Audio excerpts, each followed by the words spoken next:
A great way to invigorate your life, to reduce stress, and invite some new energy into your life is to downsize, or at least declutter.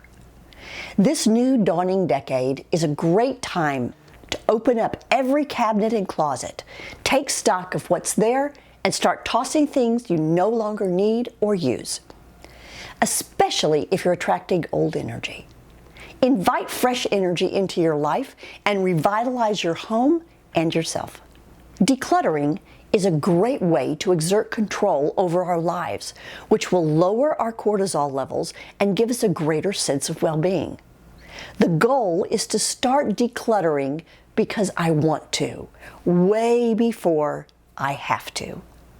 It helps me feel empowered by taking control of my clutter and stuff and deciding voluntarily and thoughtfully to let it go. We don't want to consider the risk of emergency relocation, but as we age, that risk increases.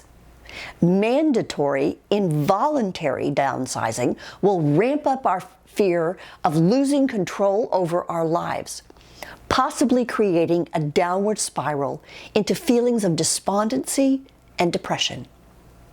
Cortisol levels become and stay elevated when we feel out of control, allowing illness and diseases to take hold easier and hammer us, sometimes all the way into the ground.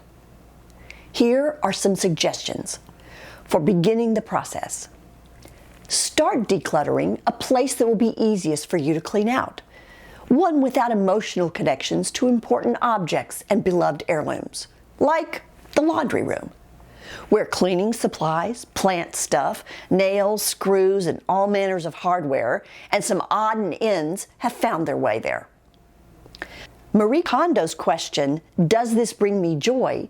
is easily answered in the laundry room. Hold the object and ask, "Does this bring me joy?" If it doesn't, it's out. Also easy, in that closet you haven't opened in years, except for the stuff that you have nowhere else to put. Now you may be wondering why I'm talking about this topic. Because with our world so fraught with serious issues at the moment, many which we feel helpless to influence, going through and getting rid of some of our accumulated objects gives me a reassuring sense of at least having a little control over the small patch of the world and hopefully making it better and more serene spot for me and my family. And until next time, be vibrant. Don't forget to subscribe to my videos on YouTube and click the Get Notified button on Facebook so you don't miss any videos or exciting information.